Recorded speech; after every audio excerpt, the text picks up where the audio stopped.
जो लोग stock market में काम करते हैं वो जानते हैं कि बजट बजट का महत्व क्या है। तो बजट का महत्व अगर आप जानना चाहते हैं तो सर उसके लिए आपको बजट के ऊपर रिसर्च करना होगा कि बजट क्या होता है, क्या कुछ है, सारा कुछ। तो यहाँ पर मैं आपको बताऊंगा कि बजट से पहले लपक लेना चाहिए कोल इंडिया के स्टॉक को। ये काउंटर क्यों इतना ललचीला ललचीला जिसको कहते हैं कि यहाँ पर लपक लेना चाहिए, मुझको क्यों ऐसा लग रहा है कि यहाँ से प्राइस जो है बढ़ता हुआ नजर आएगा, क्यों मुझको लग रहा है, ये मैं आपको इस वीडियो के अंदर बताऊंगा। और ये भी बताऊंगा कि क्यों स्टॉक ऊपर जा सकता है, रीज़न क्या हो सकता है और क्या स्टॉक में निवेश करना चाहिए। ये सारा कुछ आपको इस वीडियो के अंदर मैं समझाऊंगा। लेकिन सर उससे पहले अगर आपने अभी तक चैनल को सब्सक्राइब नहीं किया तो चैनल को सब्सक्राइब कीजिए और नोटिफिकेशन आइकन को प्रेस करना बिल्कुल भी मत भूलिए, क्योंकि इस चैनल के ऊपर आपको रेगुलर बेसिस के ऊपर अपडेट्स मिलते रहेंगे जो आपको स्टॉक मार्केट इन्वेस्टिंग में बहुत ज़्यादा हेल्प करेंगे। तो चैनल को सब्सक्राइब करना बिल्कुल भी मत भूलिए।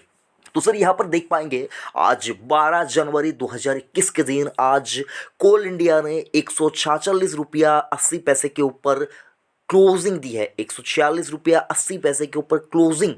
तो अगर आप देखिए स्टॉक बहुत दिनों से अंडर परफॉर्म कर रहा था और अभी रिसेंटली अगर आप देखिए स्टॉक में थोड़ी सी जान यहाँ पर छिड़कती हुई दिख रही है। ये जान छिड़कने के पीछे की वजह क्या है ये आपको जानना सबसे ज़्यादा ज़रूरी है।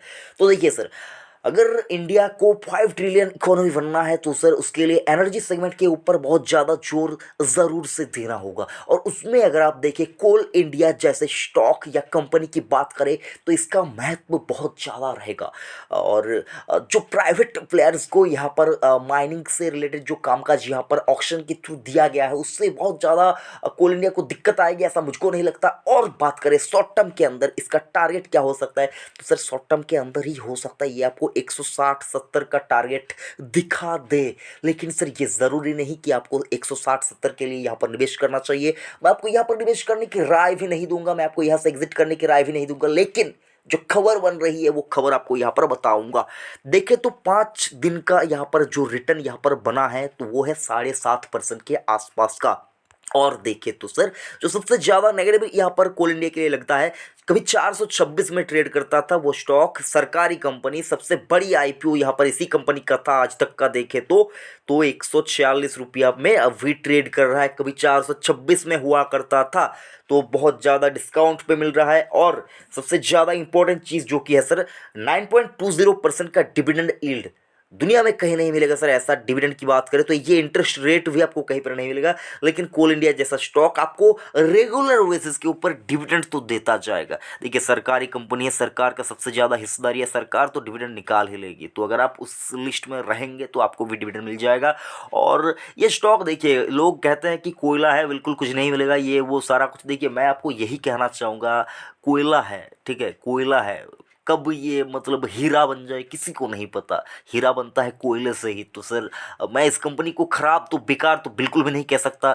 इस कंपनी के ऊपर री रेटिंग होना बाकी है, री रेटिंग की ज़रूरत है, लेकिन सर ये हो नहीं रहा है। तो अगर आप यहाँ पर बहुत दिनों से निवेश करके बैठे हुए हैं तो सर मैं आपको कहना चाहूँगा निवेशक रहिए, आपको निकलने की ज़रूरत नहीं है। डिविडेंड आपको मिल रहा है, कब ये स्टॉक भाग जाए किसी को नहीं पता सर, किसी को नहीं पता।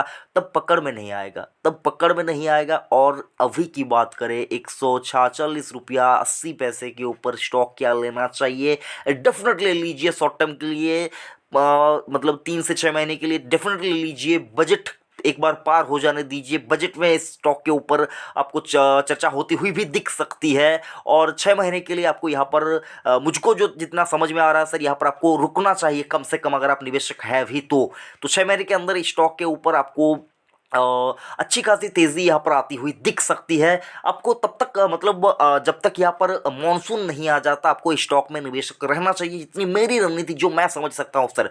मॉनसून आने तक यह कंपनी अपना जो कामकाज है वो बहुत अच्छी तरह तरीके से करेंगे। और जो एक बयान आया है यहाँ पर देखे तो कोल इंडिया के जो चीफ है उनका जो बयान आया है, demand to raise in post COVID era. तो सर डिमांड जो है वो बढ़ रहा है, अगर आप देखें कोल इंडिया के जो चीफ है उनका कहना है। और देखें तो ये खबर जो है सर जनवरी के 9 तारीख 2021 को ये खबर आती हुई आपको दिख रही थी। तो सर यहाँ पर डिमांड भी बढ़ता हुआ दिख रहा है। तो सर मुझको जितना लग रहा है यहाँ पर शॉर्ट टर्म में आपका थोड़ा बहुत पैसा तो अच्छा खासा 15-20% तो बन ही सकता है, लेकिन सर मेरे बोलने पे आपको निवेश नहीं करना है। आप अपना रिसर्च पहले कीजिए, उसके बाद ही आप कोई भी डिसीजन लीजिए। ज़रूरत पड़े तो अपने वित्तीय सलाहकार की राय भी लीजिए। मैं बस आपको इतना बताने की कोशिश कर रहा हूँ कि संभावना बन रही है स्टॉक ऊपर जा सकता है, ये मैं आपको बता रहा हूँ, लेकिन मेरे संभावना के ऊपर बेस करके आपको डिसीजन नहीं लेना है। डिसीजन अगर आप लेना चाहते हैं तो आप पहले अपना रिसर्च कंप्लीट कीजिए। वीडियो कैसा लगा ज़रूर से कमेंट करके बताइए, और अगर आपने अभी तक चैनल को सब्सक्राइब नहीं किया तो चैनल को सब्सक्राइब कीजिए, और इस वीडियो को भी कृपा करके लाइक या डिसलाइक कोई तो कीजिए। थैंक यू, जय हिंद।